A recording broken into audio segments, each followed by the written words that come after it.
I'll introduce myself for those who have never met me before. I'm Steve Diop. I'm based in Senegal. I'm the Open Learning Manager for English Connects. So I do work for not just Senegal, but also the whole region in South Africa. And I manage the Teaching English Africa website, which will share a couple of resources as well from the site. And I also promote the offer from the Teaching English to teachers and teacher educators across the region. And I'll introduce you to now Linda. Yeah, I'm Linda Ruas. I have many years experience, far too many years, as a teacher of English and also a teacher trainer. I'm teaching now and training in the UK, in London, and I'm based here. I've also been teaching in the past in Brazil for 10 years, in Japan, in Guinea-Bissau, and I've worked with teachers remotely in many countries. I'm now also working as a consultant with the British Council with the teacher associations in both Sub-Saharan Africa and wider Europe, helping them run their projects. I love going to international conferences. I've been to lots of them. And my main interest in teaching English, is bringing global issues into class. Nice to be here. Thanks, Linda. And just to give you an overview of what we'll cover today. So we cover these in pairs. So we'll be looking at, how we can actually gain insight into the opportunities available from April, because we divide our calendar year, if you can, if you prefer it that way, from April to March. So from April 2025, we're actually coming up with a new offer, both at the global but also at the regional level. And then, Linda will share some actionable ideas on how to maximize the benefits of these opportunities we will share for your own, your own development. And then finally, we'll opening up some spots for next financial year from April for anyone who would like to present webinar with us for SSA. So you can actually find out more about the process and how you can become a webinar presenter. All right. Now, just to before we start, we left some polls. Yeah, we added some polls this week in our Telegram community practice groups for teachers. If you're not a member yet, we invite you to connect with us at the end of the session. We'll share the link anyway, so you can join. But we added these polls and just to sort of find out from members of the group, which themes had the most impact in their teaching. And it was interesting to see that technology, ICT was actually one of the key themes for teachers. So it had the most impact, coupled with taking responsibility for CPD. So this is actually quite interesting, even though for a number of participants, for a number of poor participants, some the other themes still had some impact. And the second poll about what you guys think about our themes for 2025-2026. We'll actually go deeper into the themes later on during the session. But yeah, interesting to see that you think there will be similar ones and some new ones. But then we share these. They obviously some don't change, but then we have new ones that are also actually going to be introduced in our CPD framework, which I'll go into details later on during the session. Now, if you have been around for the past year, last year, since last year, this year, we the way we organize the work that we do, the way we connect with teachers is we use what we call our CPD framework. So we have a framework, which is actually a key part of how we approach the work we do with government, but also with teachers who want to develop their career, and the way they teach. So this is actually based on insight, evidence, research into what makes a good teacher. What are the stages for teachers to develop? And these are these are things that we've actually worked together with Cambridge University, Cambridge English, but also another organization called Equals, who support organized institutions into developing frameworks as well for for everything that they do. So we had this year for teachers, we had 6 themes that were actually collected from that came up from our framework for teachers. So the framework has 12 stages, and the purpose of the framework is to look at improving the quality of teaching and having effective ways to improve the quality of teaching through some processes. If you're familiar with a lot of other professions, like for example, if you manage projects, for example, you should know PMP, which is a framework for those who manage projects. So for teachers, the British Council has actually developed this framework to support any teacher who would like to sort of improve themselves in a variety of ways, based on where they're at and what skills they would like to develop, throughout their careers. So we use these 6 themes across the year. So we had one theme every 2 months. Just for context, the year before we had a theme every month. So since the framework is the framework contains 12 professional practices, we covered one every year. But then based on the feedback that we had from teachers about how they can actually benefit the most from these practices, we broke down these themes. So every month we had one. So the theme of this month, I'm not sure if you can tell me in the chat, anyone knows from this list which is the theme of the month of January?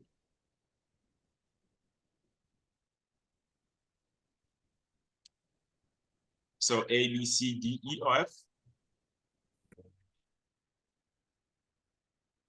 Yeah, I'm talking to those who don't know. If you know, no, don't write yet. All right, yeah, I can see. Yes, I see Sally, Pierre, it's why. Okay, cool. Thank you so much. Yeah, the theme for January is actually E, so it's taking responsibility for professional development.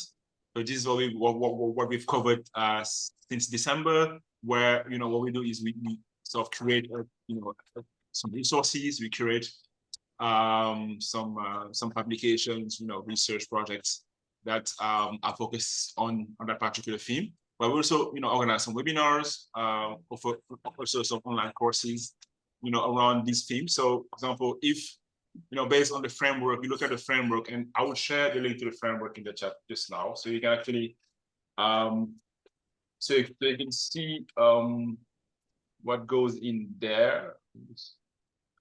Now, so you can see, you can download it actually from our website.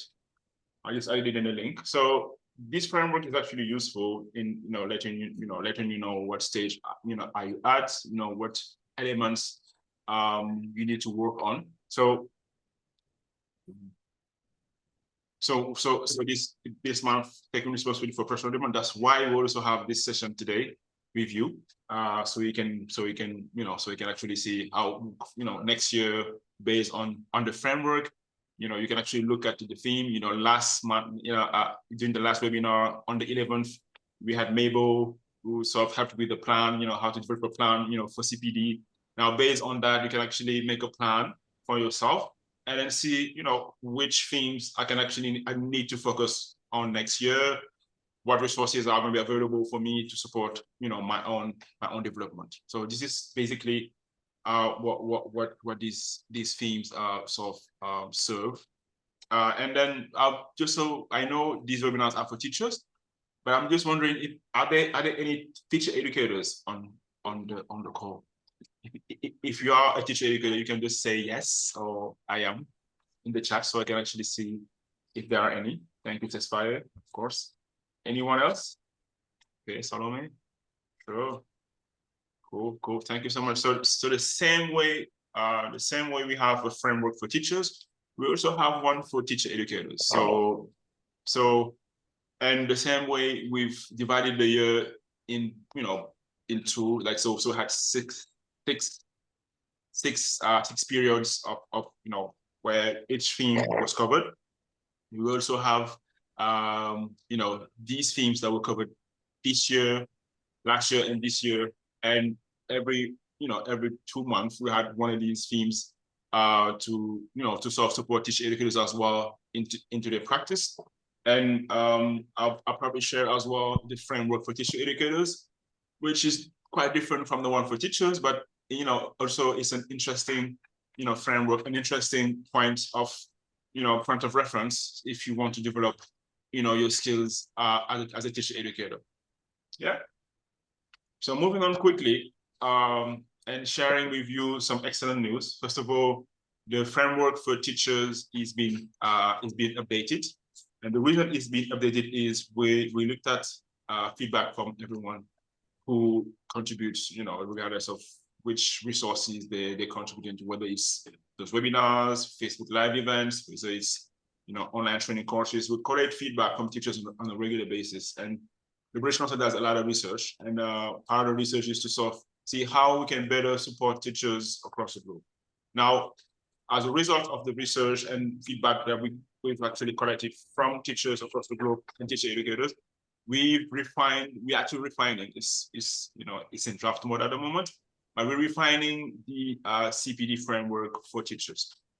We also looked at the responses from how teachers are engaging, or were engaging with the themes last year and this year. And from April, we have decided to focus on one theme every 3 months. So it gives, more or less teachers the opportunity to sort of expand their knowledge, for each theme, cover more, during the period where these themes are covered, to also have plenty of time to to sort of connect as well with other teachers across the globe, make some connections that are going to be valuable, for their own career advancement.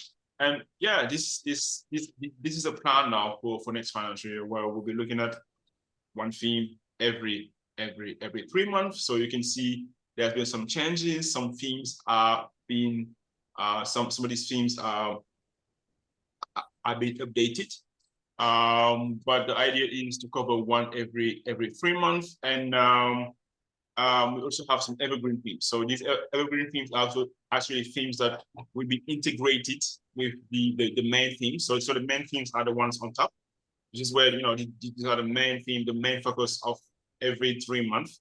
And then we have the evergreen themes, which will be combined, which we can combine these, for example, to, let's say you want to cover assessing learning. You can also combine assessing learning with using digital technology. So how you can use digital technology to assess your learners. So these are ways, just an example of how you can actually use these things, develop yourself as a teacher and as a teacher educator. Now, I'm just wondering, if you can just let me know, based on this, what I've said so far, if based on this, if there's one goal that you like to, if there's one thing that you like to achieve, next year, maybe from now on, maybe, if you could achieve one goal related to to your chosen theme, what would it be? You can just write it in the chat. I'm actually interested to see.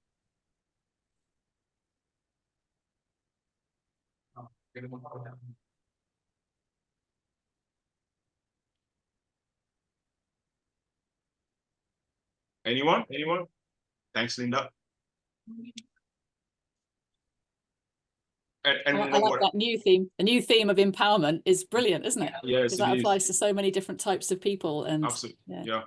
Because one of the key focus this new year is we're looking at supporting teachers in career advancement more, and these themes are more focused on teaching quality, because the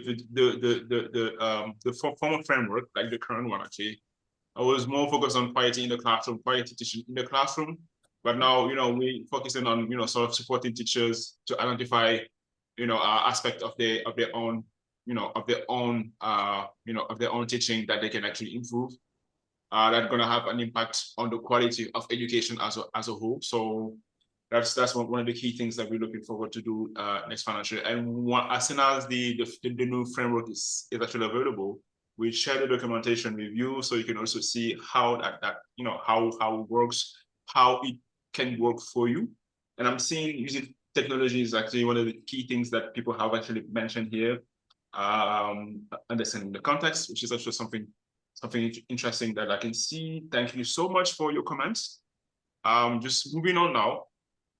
And if you're familiar with the Teaching English offer, you should know that we offer a variety of resources. All these resources are actually free to access. That's the first thing.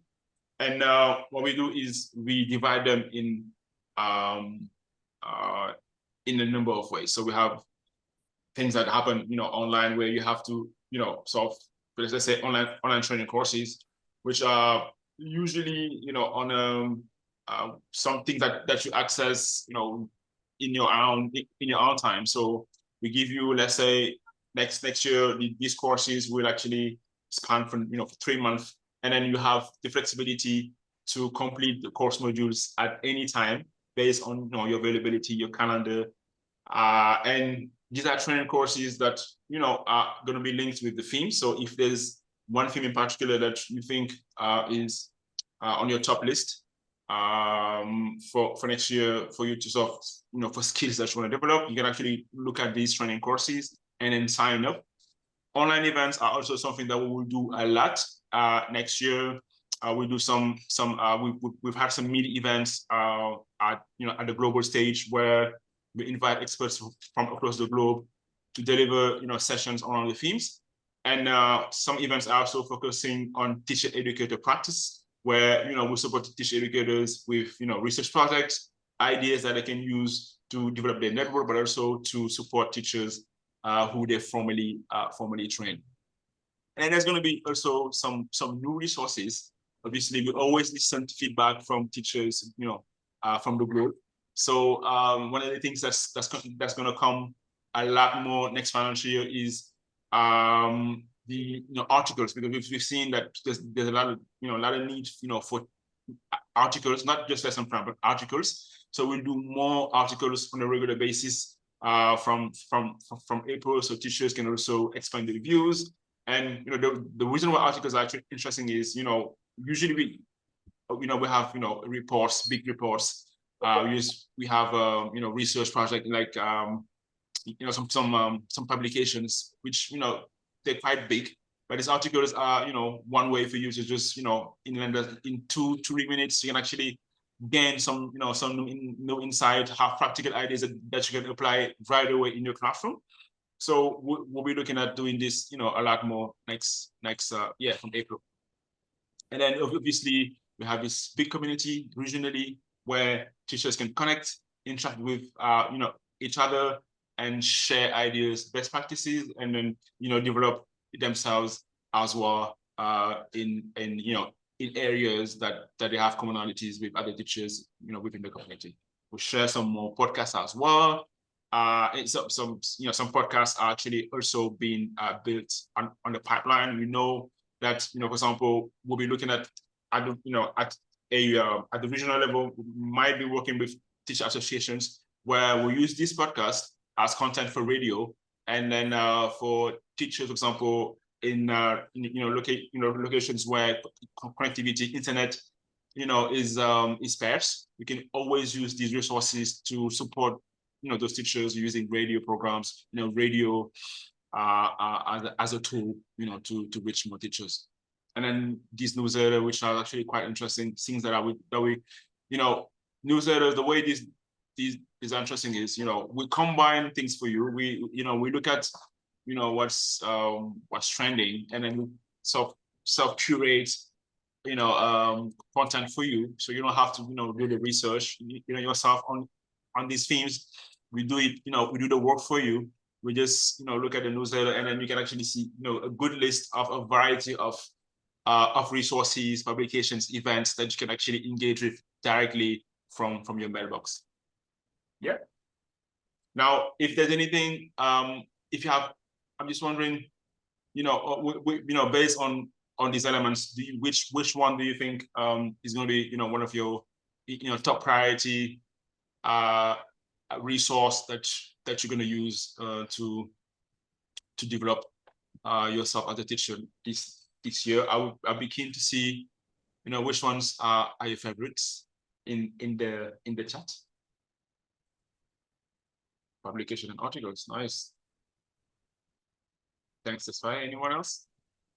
Online events. Awesome. So online courses. Very good. Very good. Cool. Cool. Thanks, Zini. Thanks, Zechu. All right. All right. Yes, please. Please remain on mute. We'll let you know once it's okay to ask questions. Thank you. And then just quickly sharing some examples from our offer. We have new courses that are actually being developed. So we have one that's opening on the 4th of February, and then it's going to be ending in April. So these are online training courses that you can use. So, for example, if you're interested in the theme of planning lesson and courses, then the planning course is actually something that you can actually start. And then we have some events as well coming up with using AI as we said in the poll. Your poll responses, technology has been one of the things that had the most impact for you as a teacher. So we have an upcoming session next month on using AI with 2 teachers from Mozambique who we also co-present, and this is something that they do as part of activities that they do with the teacher associations in Mozambique. And then your online resources, articles, as I mentioned earlier, this is an example of some of the articles that are coming up, very, very soon on the Teaching English website. We'll share the slides with you so you can actually see, you can access this, these resources, but we also invite you to visit, the website and, explore the resources and then see what works for you. All right, over to you, Linda. Thanks, Steve. Loads and loads of resources there. And I think the way the British Council helps us manage these is really important. Like the newsletter that Steve mentioned in focusing on some, the themes, the bi-monthly or 3-monthly themes. This actually helps us with all the resources because otherwise it's too much. And this is focusing on specific things that we need and to help us to find our way through all these resources. So if you saw those resources for next year, a lot of them are focusing on understanding. And this is like a deeper look at digging deeper into some of these topics that you may think you understand teaching, but I don't think we can ever understand it because it's working with language and working with humans, and they are always different. So we really need to go deeper in our understanding of the context, understanding of the learners, understanding of teaching.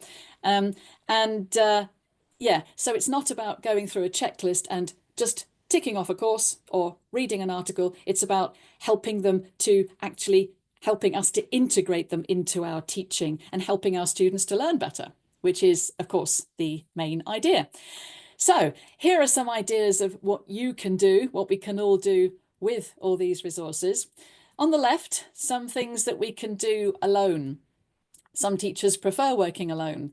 And the great thing about all these resources is that there are so many different types of resources that suit different contexts, different people, different individuals. And if you work alone, you could, for example, plan each week to look up, try out, or think about one new lesson plan or one article, one podcast. You can keep a diary of events and all the resources you've used and what you've learnt and look back on that. That's a nice way of working through them alone. But where all these resources really come into their own is working with others. And I know lots of you are members of teacher associations.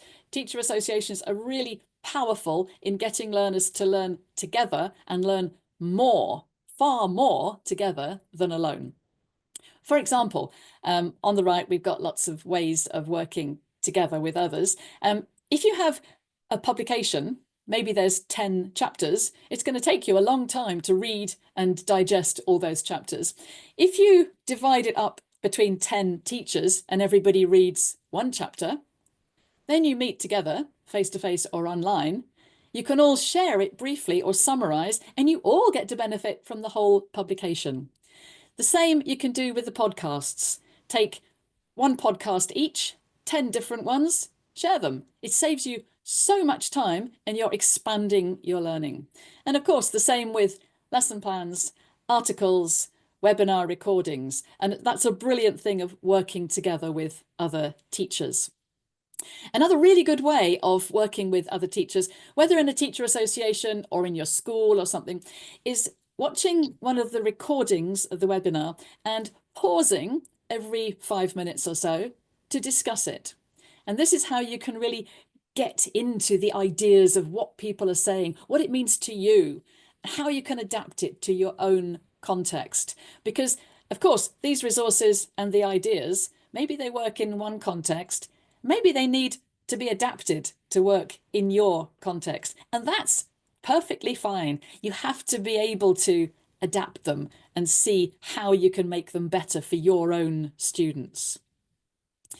There is a system here that you could use, the traffic light system, in adapting lesson plans and activities. You can have a little discussion with some other people about some lesson plans and agree on what is red, the top of the traffic light. No, you can't do that in your context. Maybe it'll take too long. You haven't got the technology. The vocabulary is too difficult. So maybe no, red. Maybe some of the points in the lesson plan or the activity are yellow and they are okay, but you might need to change them or adapt them a bit, teach more vocabulary, translate into your local language, for example, or take more time. And then red, yellow, green at the bottom of a traffic light. Of course, you have green, and those are the bits that you can just go straight for and go. So this is a nice annotation system that you can use in a group and make sure you put the traffic light on the resource so that other teachers can learn from what you've discussed. Okay, and the final one there is sharing what you've learned in newsletters, in WhatsApp groups. And as I know, lots and lots of teacher associations already do, carry on, yeah? Writing articles about them, making very short videos about how you've tried out something, how it's worked in class, sharing them in a WhatsApp group is a brilliant way to learn from each other. Next slide, please. Yeah, so these are a few articles I found from the current theme, this taking responsibility for professional development. Any ideas on how we can adapt these articles to your own contexts? So if you'd like to put your ideas in the chat and I'll go through them, because these are 4 of the main ideas from the resources on our taking responsibility, different ways that we can take responsibility for our CPD. So the first one there is about reflection. And it says, reflection is a slippery beast. This is the small writing just above the picture. It happens in the most inconvenient places at the most inconvenient times, washing up, walking the dog, waiting for a bus, which is lovely. And this is when we think best most, isn't it? And we never know when we're going to get these sparks of new ideas. So reflection is a brilliant thing for teaching. How can you start people reflecting more in your teacher association? Can you have thinking meetings or thinking times or different ways of sharing your reflections in WhatsApp groups, for example? The bottom left we have there is this very new focus on teacher well-being. There's been a lot of focus on student well-being, social emotional learning. What about teachers? We are important, we matter, we have to look after ourselves because it says at the bottom there, our teacher is always stressed. They always shout and shout at us. They need to calm down. Of course they do. So what can we do to help our colleagues, to help ourselves, to help the teachers in our teacher associations to be calmer, to manage their stress? Really important new topic. My favorite there is running. I think running is great for getting rid of your stress and for working on your own personal well-being. I get some of my best ideas when I'm running or walking outside in the countryside. The bottom right one there, action research, which is a brilliant way of working on things in class which you're thinking about and you'd like to change. It's not a big academic research like an MA or a PhD, just a little thing that you can work on, focus on and change. And then the top right one, this is interesting because mentoring is a great way of helping teachers develop. And this is about a big teacher development project in India. So you might think, oh, that's for India. No, it's not. It's for everybody.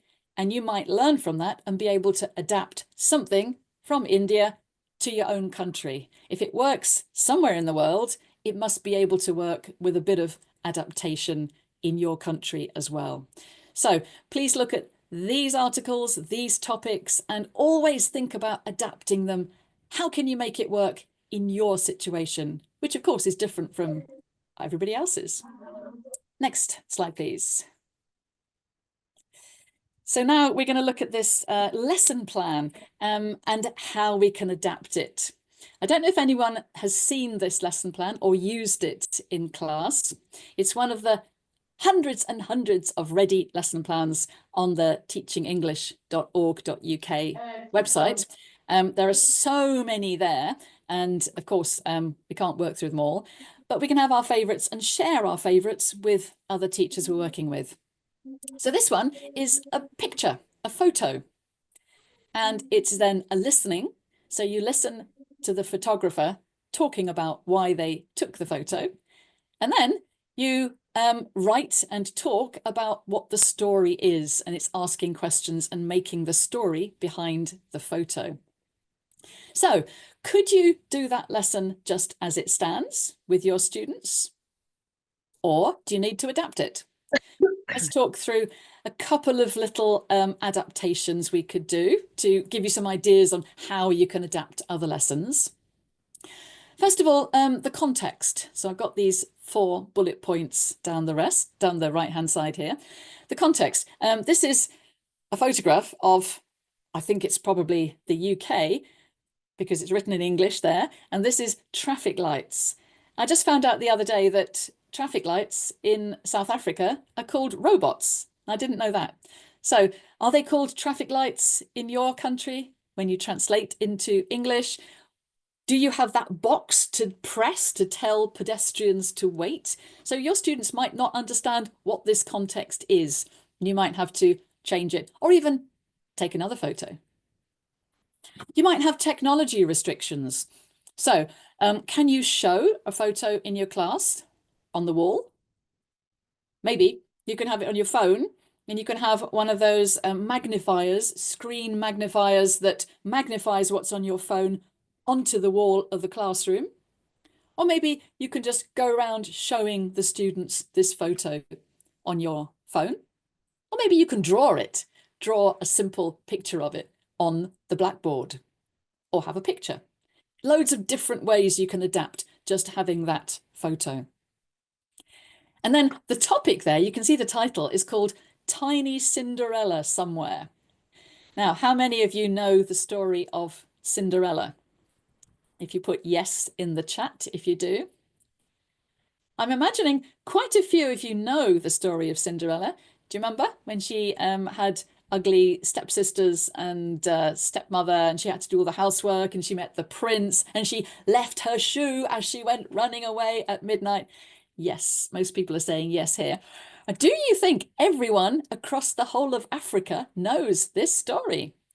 I doubt it somehow, because there's always some stories that they have a local version which is more popular, for example, or they don't like that story and nobody's ever told it before.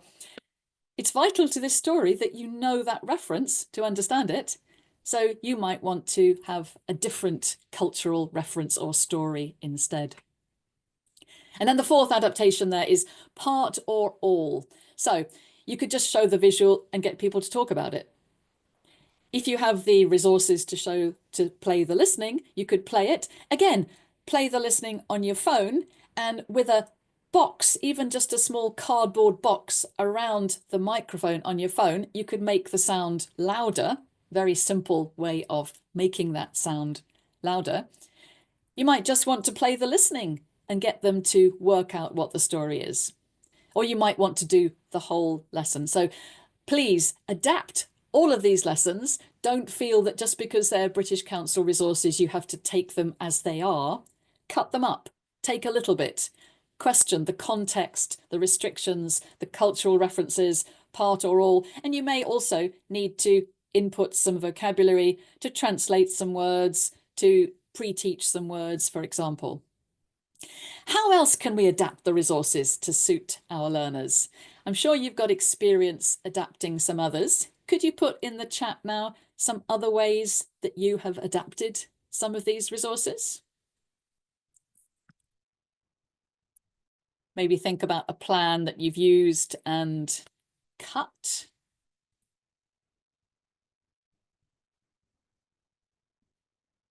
Any ideas for what you've adapted? Another idea, for example, is if it says work in groups of 3, you may have a class of 70 students, and you may decide to work in pairs rather than moving people is easier.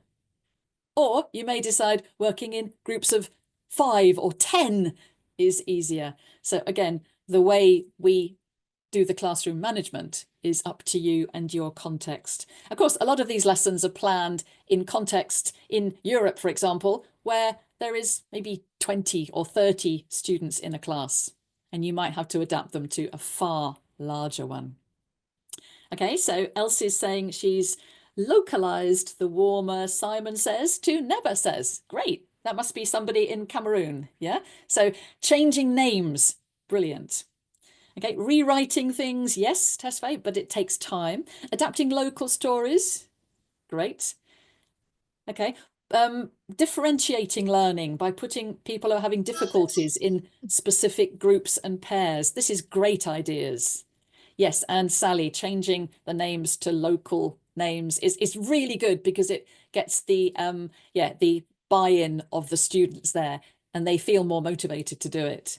Excellent. Yes, and teaching vocabulary in context. Oh, the chunk and chew method. Oh, I don't know that one. That sounds interesting. Could you explain a bit more about that in the context, please, in the chat? Lovely. So loads of ideas going on there. The next slide, please. We've talked now about the resources for next year, and what we're going to talk now is the offer of you presenting one of these regional webinars. So before Steve gives all the information about how to apply and where to apply to and what to say, I'd just like us to think about what makes a good webinar in your opinion. You may have a certain one in mind that has been your favorite, but what do you like most about these Saturday afternoon or Saturday evening regional webinars and the global webinars on the Teaching English website as well? Can you look at these answers here and try to rank them? So put them in order as to which one you like best. Somebody's put A already, yeah? Is that your favorite? So A is the top one, interacting in the chat, yeah? We know people love interacting in the chat. Somebody likes D, yeah, a couple of people. Is that your favorite one? Learning new, I think this is important, new practical classroom activities, things you can take straight into class, because this is the point, isn't it? To make us better teachers, to make the learning better. Somebody's put C, D, A, B, and E. So you've got your most favorite things there. Great. Lovely. And you see, lots of people, everybody likes different things.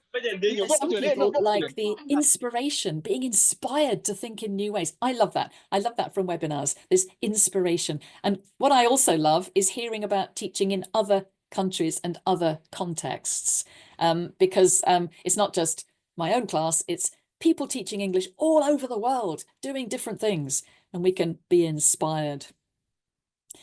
Yes, and F as well. Nobody said G yet, I think. And not many people have said B. And what about new facts? C. Is anybody learning a lot of new facts from these webinars?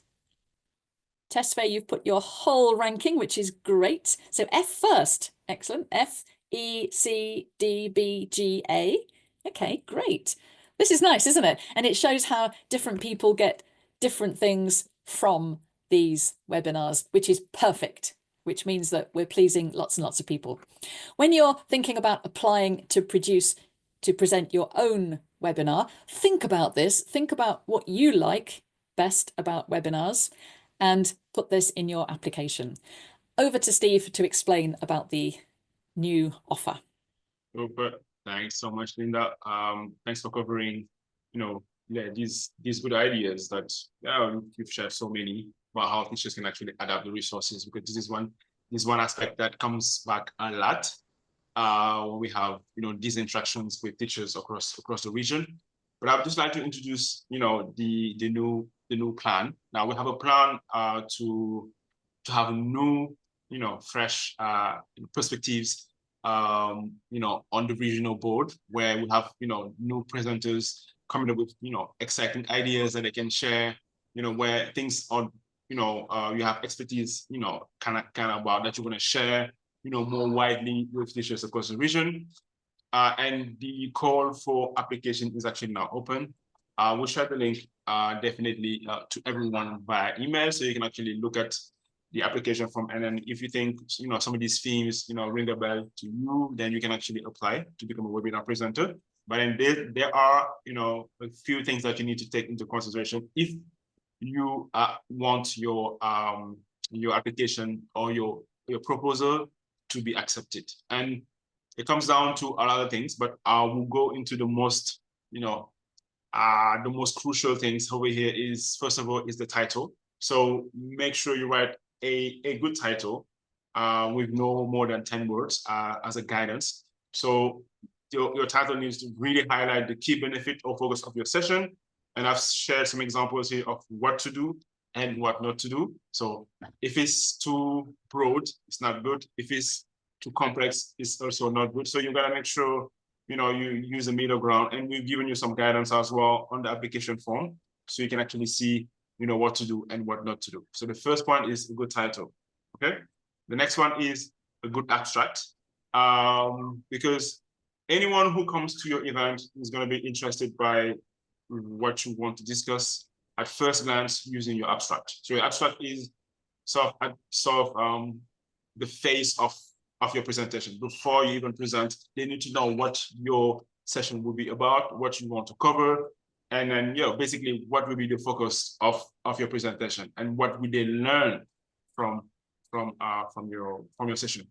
Now you need to put some just focus on also practical ideas that you're going to share as well, because teachers may want to sort of take away something from your session.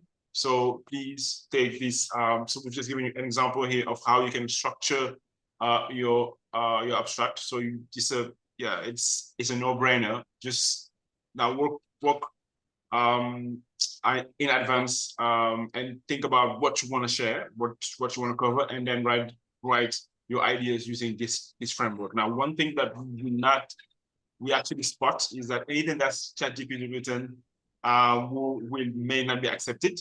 So you gotta make sure that you use your own ideas. Don't generate ideas from the internet, because otherwise, and eventually there's gonna be an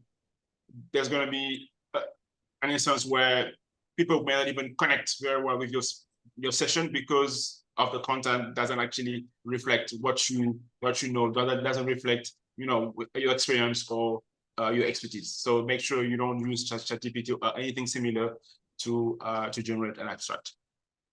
And then now who can apply? Welcome collaboration. So as you can see, I'm collaborating with Linda on this session. So we want to see more of these, because actually expand the wealth of knowledge that's been shared on these sessions. So we want to make sure anyone who has maybe a co-presenter, to come forward and then share ideas that you've worked together on, and submit one proposal for any particular webinar. Now feel free to submit more if you're interested in more themes, more topics. You can still submit a lot more proposals than just one, and then the best one will be selected next April when we come out, when we start these sessions. Now, as in terms of format, obviously it's a similar format to today's sessions, where We have 1 hour. We actually allocate an hour for your session. That's gonna be 40 to 45 minutes for the presentation, and hopefully 15 minutes, to respond to questions from the audience. Now, we'll invite you, if you haven't attended some of our webinar before, to go on Teaching English Africa and watch a few recordings to get a feel of how these webinars are actually delivered. Yeah, and then finally, some final guidelines, because we want to make sure anything that anyone who submits a proposal also abide by our safeguarding principles. So your content need to comply with copyright laws. So any ideas need to be yours. And if you need to cite someone else, then you need to mention, you need to quote them and then add them as a reference in your presentation eventually. And then don't use images or videos of students or colleagues without their permission. So we actually provide a consent form to you if you want to include images of actual face-to-face interaction with your learners. We can provide some consent form, but please obtain consent before we share any images or videos of anyone from your surrounding, from your environment. And then obviously in terms of planning, focus on practical applications. We said that ensure your session includes practical examples, because then your attendees will actually take away some things that they can actually do right away. So you have things that they can actually do on the spot after as soon as they finish. They can make notes and use these whether in the classroom or for their own development. And then also, as Linda said, plan for the audience, because there's a lot of the people come to these webinars are interested in the interaction. So plan for audience interaction. So whether it's polls, questionnaires, anything that you think will actually bring about some collaboration. The chat, make sure the chat is actually active as much as possible. So I think that's about it. Just finally sharing takeaway tips. Now you can select one article or one lesson plan publication from the Teaching English website or Teaching English Africa website, and then next Friday we'll have a follow-up session, and this is something that we do as well, where we offer opportunity for teachers to actually interact more with the presenter. A week after the session has taken place, we invite the presenter to have a follow-up discussion to share more insights, and any teacher who has maybe used the activities or used the practical ideas that were shared during the webinar can also report back, and then sort of converse, and then they will eventually support each other in a more collaborative way. So get ready to report back. Next Friday I'll be there with Linda, and we'll be happy to answer any questions as well that you may have. But in the meantime, we'd just like to open the floor now for any questions. I'm going to drop the link to the community practice groups, so you can actually sign up now if you're not a member yet, so we can actually meet next Friday online. Thank you.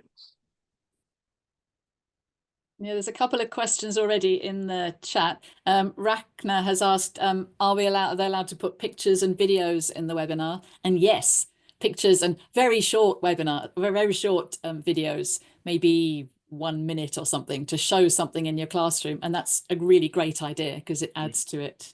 Yeah, absolutely. Hello. Yeah. Is it only possible to ask a question on chat, or?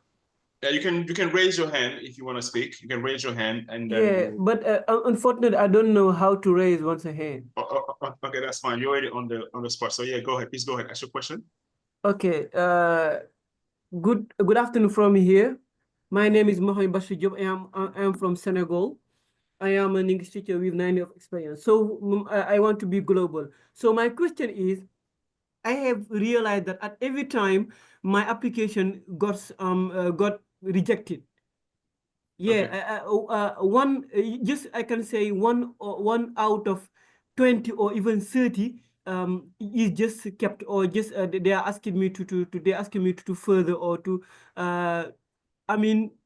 to move on the next step with me. But apart from that, at any time my application got rejected. So I want to know what doesn't work, or how to do now for seeing my application moved forward?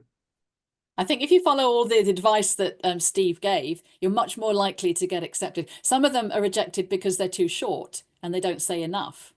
Okay, and also so many proposals are received, and they can't possibly accept everybody, so they've got to be the best ones. So carry on researching what's really interesting and really good. Look at all those ideas about what makes a good webinar and try and follow them. And good luck next time. Any other advice, Steve? Thank you. I think I just want to say that, yeah, we received so many applications.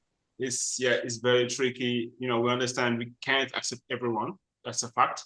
We have a limited number of seats for webinars, so we really accept the very best. So, you know, work on, maybe, you know, look back, you know, reflect on what you've submitted before, and then see if, you know, your proposal aligns as well with the themes, because that's also key. If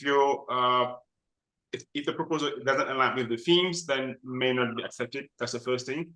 And then, you know, use this time, we've actually given you a framework that you can use. So use the framework, and then, you know, eventually you may be selected you know, further on next lecture. Yeah, thank you. a lot of the ones that we were selecting last year, lots of them just didn't have enough information in, which is why we've included that about right up to the word limit. And also some of them were more theoretical and not practical enough, not including your own take on something, because you're not taking some theory to teach other people. You're looking at your experience about what you know that other people don't. So it's got to be quite personal like that.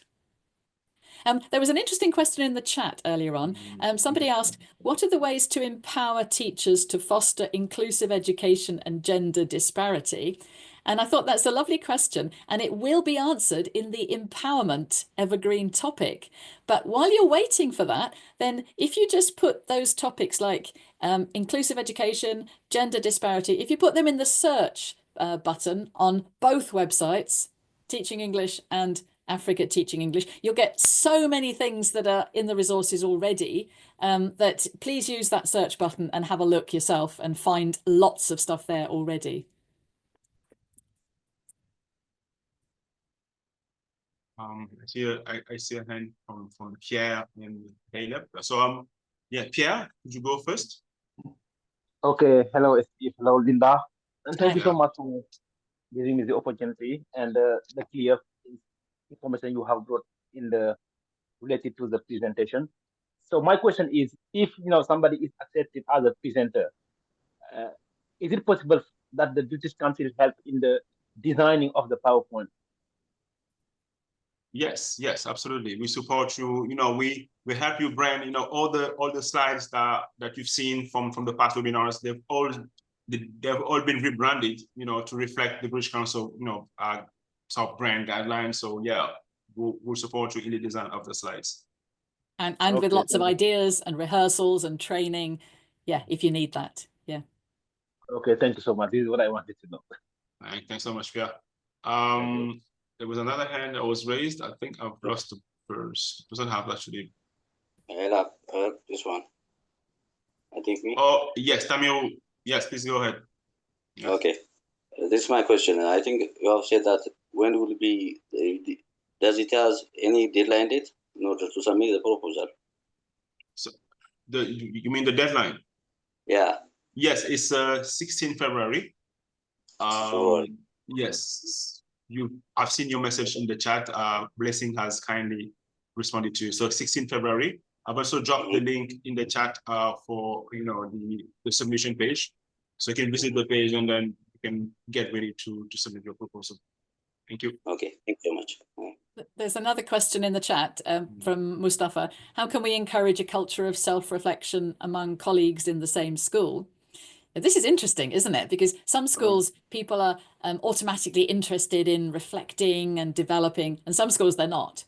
But maybe if you model this, if you find out, if you do lots of courses, present webinars, come to these different webinars and share some ideas, little by little, people will probably become a little bit more interested. And if they can see that your classes, or that the learners in your classes are more successful, if they're learning better, if you're teaching better, if you're enjoying your job more, then maybe they will follow that example bit by bit. It's difficult. Teachers are busy. Teachers are paid badly. We all know that all over the world. Yeah, but I think self-reflection and CPD helps you enjoy your job more and to do it better. It's a good question. There's Mohammed. Would you like to ask a question?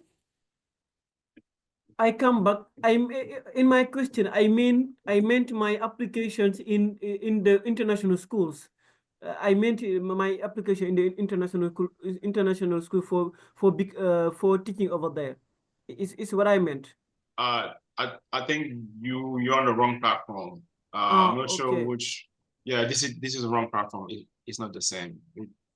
This is about online webinars for teachers, not international schools. Now maybe you can actually drop me a message in the chat. So if you can actually be a bit more specific about your question, if it's related to the British Council, I'd be happy to support you later on. There's another question in the chat. What about the webinars we've already submitted? Yeah, so if you've submitted before, last year, the year before, for example, submit again because the themes are different. So you've got to align them to the new themes. And maybe you can improve on your proposal from before with the help from Steve today and thinking about what makes a good webinar. So yeah, try again and do it better next time so it gets picked, hopefully, maybe. And we've still left some guidance on the page, on the application page, so you can still look at it.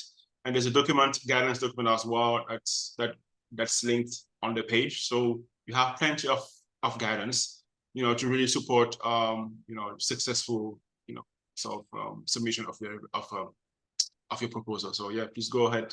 Feel free to submit as many as you think you can actually handle. If you've got any more questions, you can ask us on Friday in the Telegram discussion.